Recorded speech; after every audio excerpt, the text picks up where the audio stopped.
Hey guys, since it's been a while, and I finished this deck, like literally, like today, earlier today, or no, yesterday, whatever. I thought I might as well go ahead and do a deck profile. So we're gonna go ahead and jump into the main deck here. So, starting off with the Ultrageist monsters, we have one Conquiri. Just a nice monster to be able to have and throw down. It can be a cool body on board.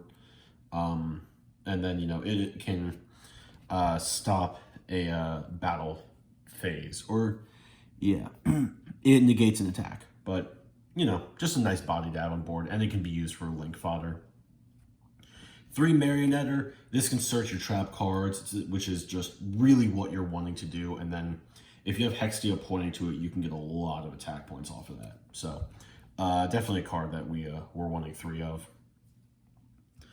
3 Altergeist Meliseek. Once you go into, once you get this, use it, attack directly, and then if you're going second, pop a card in your opponent's field, and then link it off for Link Karibo or All Mirage, or some of the other stuff we have in the extra deck. Pretty nice card. Definitely a really fun one to have. 3 Multi-Faker. I mean, it's Multi-Faker. Like, you can, now that it's unbanned, you kind of have to have it at 3, so. And then 2 Silk. This is a really good card for bouncing and fun shenanigans, but it's like the most generic and standard Altergeist package, so this isn't a whole lot that's new here. 3 Ash Blossom and Joyous Spring. It's just a really good hand trap, so definitely something that you want to be running in C3 of. 2 Ghost Mourner and Moonlit Chill. This was a secret rare out of Eternity Code. Yeah, peep that. So it's essentially, what it does is when your opponent special summons a monster, you drop this, and its effects are negated, and if that monster leaves the field on the turn that you drop this, the controller takes damage equal to its original attack. So if your opponent special summons, if your opponent special summons out Halka Fibrax, you can drop this, negate its effects, and then when Halka leaves the field, your opponent takes 1,500 damage. So it's a pretty cool one. I actually really enjoy it, and most people aren't, never really expect it. So, it's always a fun one to drop. It's always fun to drop a hand trap on someone that they just don't know how to handle it. So, but it's definitely weaker than Effect Veiler. Effect Veiler can even hit stuff like Alistair the Invoker, but if your opponent has a strong choke point in their deck that is a special summon, you can drop this on the special summon and hopefully kind of freeze them long enough for you to continue staying in the game. 2 Nibiru the Primal Being. I mean, it's not the most useful hand trap in this format. Virtual World, sometimes it can do stuff against Zodiac, but it's still going to be a very relevant card in formats to come, especially if we stay in kind of this weird Turbo-esque format. So yeah, it's just a good card to be running, especially against decks that special summon a lot. For the spell cards, we have 3 Pot of Extravagance. Let me go ahead and... So we have 3 Pot of Extravagance. This is the Prismatic Secret Rare from the 2020 Mega Tin. I think it's so beautiful. But, it's an Altergeist deck, so why the hell would you not play it? 2 Secret Village of Spellcasters. All the Altergeist monsters are Spellcasters. So with a good setup, you can hit this on the board and be able to drop Multi-Faker on your opponent's turn. And then if your opponent isn't, if you have stuff like Ash Blossom or other hand traps in hand, and your opponent can't deal with the Multi-Faker or any other Altergeist shenanigan stuff, landing this on the field can be super detrimental to your opponent. And then 1 Terraforming to search it out. Got the secret rare here.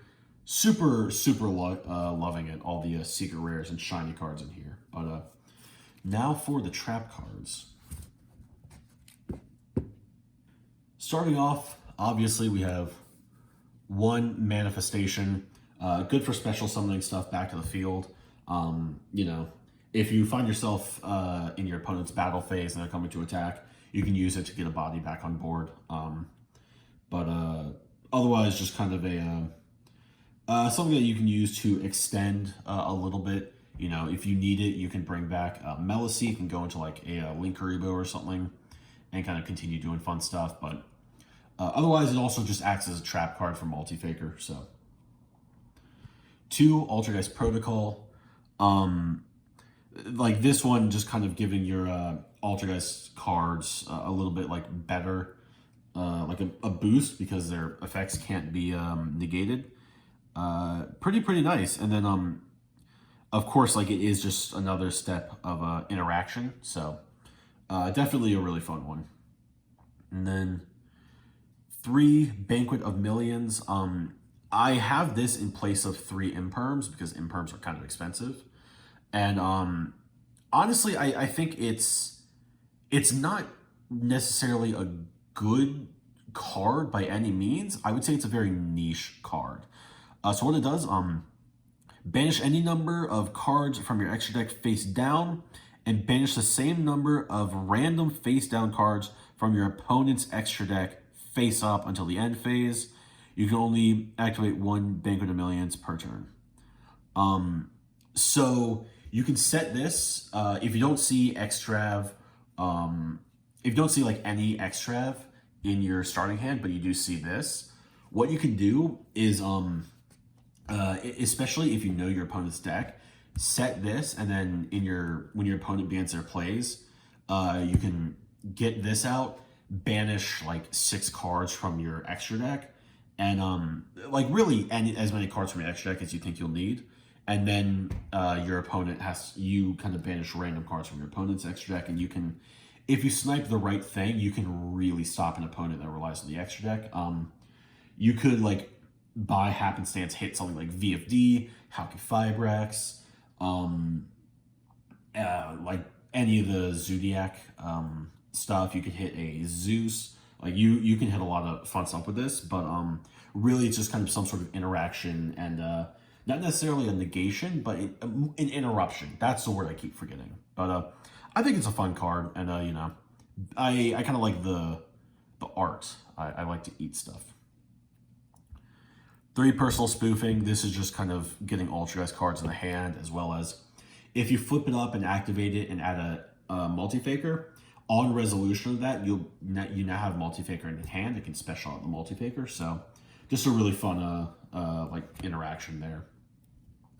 3, Solemn Judgment. I mean, come on, you know, it's an Altergeist deck. 3, Solemn Strike. I usually end up siding 1 or 2 of these out.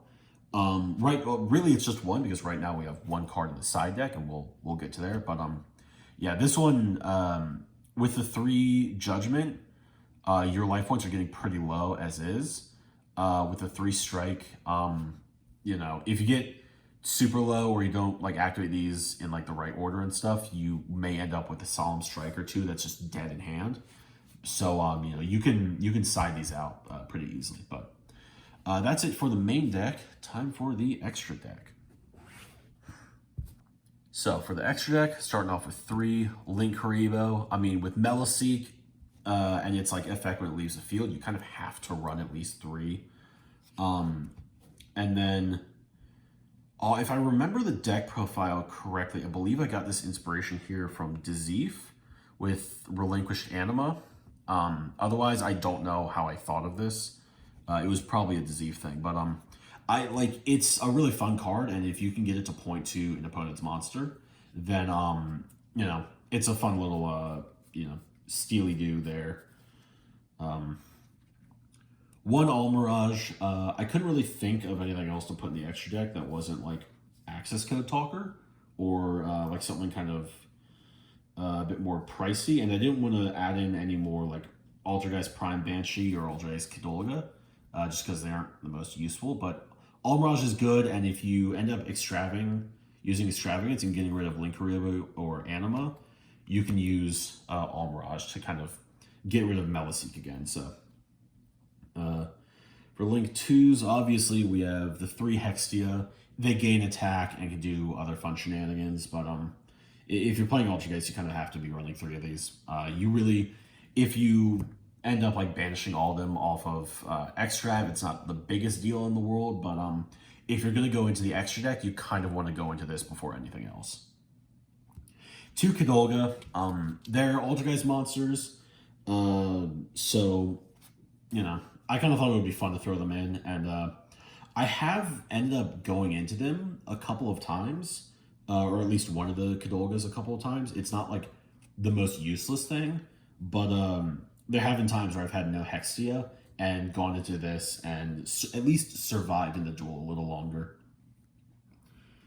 1 Phoenix, I may end up cutting a Kadolga for a Cerberus, but the Nightmares are just all phenomenal. So, yeah, the Phoenix is just really good spell or trap removal, so. 1 Ultrageist Prime Banshee. It's an Ultrageist monster. Again, it's kind of not the worst thing ever, but with 3 Extrav, you need 15 cards of the extra deck, and you usually won't be going into this a whole lot, but if you do go into it, you can still do pretty well in the duel, and like there's some game states where you can go into this and have it being pointed to by Hextia, and then Hextia will be 1500 plus 2100, 3600 attack. That's not too bad. That's nothing to laugh at. Celine, Queen of the Master Magicians. Oh well. They're all spellcasters with like a Secret Village of spellcasters, so she's really good. She can special summon them back from the grave, and then you know, kind of Extrav fodder, I guess. 1 Appaloosa, Go of the Bot. Holy shit! 1 Appaloosa, Bow of the Goddess. I really like this rarity, and yeah, this is the one from Evil Eye, if you guys have been paying attention to the singles only series, but it's a good card. You won't go into it a whole lot with this deck, but with the like negates it can set up, it's pretty nice. And then Borreload Dragon, this is the shitty art. I don't like this art for Borreload. I like the other one, but of the 2, Borreload is the most appropriate for this deck. Borrelsword is very like big attack boy OTK type stuff, and Borreload is a bit more control, and you kind of want this more control aspect with Altergeist. But we have 1 card in the side deck, so let's go ahead and go over it, I guess. Side deck, Cosmic Cyclone, spell or trap removal. Good job. So this is the Altergeist deck. It's not completed. Again, I do want to throw the imperms in there in place of the Banquet of Millions, but and then I do want to make an actual side deck at some point. But I have a lot of fun with the deck. I know not everyone will agree that it's a fun deck, but you know, I think it's a lot more fair to play against than fucking VFD Turbo, or you know, Drytron prevent you from special summoning stuff. But you know, the format has been ever changing for a while, and like right now I don't think I know what like the top meta strategies are, and I'm, you know, working on the assumption that they're Drytron and Virtual World. But yeah, hope you guys enjoyed the deck profile. I know that this is like a very generic Altergeist deck, but you know, it is what it is, and it works pretty well. Ghost Mourner and Moonlit Chill. Let's see if I can randomly jump to her. No. Okay, cool. Still, no. I'm just not doing any of this correctly. Okay, well, GG.